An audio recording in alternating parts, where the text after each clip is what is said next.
आमदार रोहित पवार डीजीसीए विरोधात marine drive police स्थानकात गुन्हा दाखल करणार। अजितदादांच्या विमान अपघाताप्रकरणी बीएसआर कंपनीवर अद्याप कारवाई न केल्यानं आक्रमक। अजितदादांच्या विमान अपघातानंतर डीजीसीएकडून पहिली कारवाई। 4 लेअर जेट विमानांच्या उड्डाणांवर बंदी। हवाई सुरक्षा नियमांचं पालन होत नाही। डीजीसीएकडून कारणे दाखवा नोटीस। डीजीसीएनं 28 तारखेला दिलेल्या अहवालातनं बीएसआर विमान कंपनीला क्लीन चिट देण्याचा प्रयत्न। रोहित पवारांचा आरोप। तर 2 दिवसात पत्रकार परिषद घेऊन डीजीसीएनं दिलेले अहवाल सर्वांसमोर मांडणार। उपमुख्यमंत्री सुनेत्रा पवार बारामती पोटनिवडणूक लढवणार। राष्ट्रवादी काँग्रेस पक्षाच्या कोर कमिटीच्या बैठकीत एकमत। तर सुप्रिया सुळेंकडून पोटनिवडणूक बिनविरोध करण्याचेही संकेत। राज्यसभेसाठी भाजपची रणनीती ठरली। तर वर्षा निवासस्थानावरील बैठकीत 4 नावांसंदर्भात चर्चा। विनोद तावडे, रामदास आठवले, रावसाहेब दानवेंचं नाव आघाडीवर। 28 फेब्रुवारीपर्यंत घोषणा होणार असल्याची सूत्रांची माहिती। महाविकास आघाडीच्या आमदारांची आज विधानभवनात बैठक होण्याची शक्यता। राज्यसभा निवडणुकीसंदर्भात यामध्ये चर्चा होणार असल्याची सूत्रांची माहिती।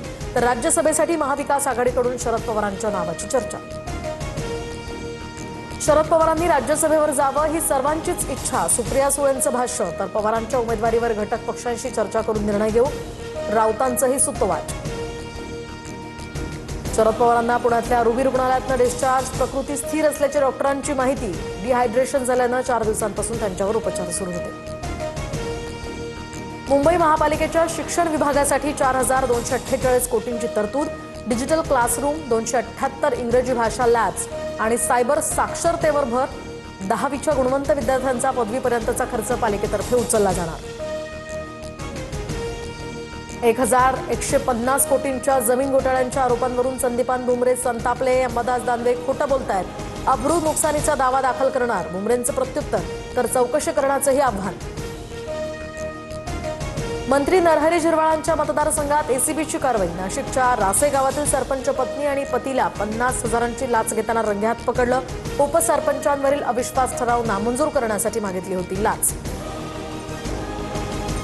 सोलापूर, लातूरसह इंदापुरात अवकाळी पावसाचा हाहाकार। वादळी वाऱ्यामुळे टोमॅटो, द्राक्ष, कांदा, टरबूज, ज्वारी या पिकांचं प्रचंड नुकसान। लातूरच्या रेणापूर तालुक्यातील 27 गावांना याचा मोठा फटका। राष्ट्रपती द्रौपदी मुर्मूंकडून शेगावात संत गजानन महाराजांच्या समाधीचं दर्शन।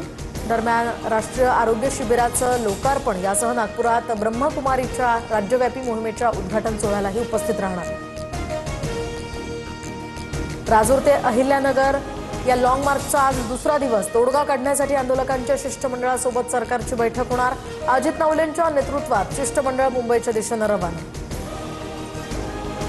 अमेरिकेचे राष्ट्राध्यक्ष ट्रम्प यांच्याकडून भारत पाकिस्तान युद्ध थांबवल्याचा पुनरुच्चार। तर मी आतापर्यंत 8 जागतिक युद्ध थांबवले। भारत पाक युद्धात हस्तक्षेप केला नसता तर पाकिस्तानचे पंतप्रधान मारले गेले असते, ट्रम्प यांचा दावा।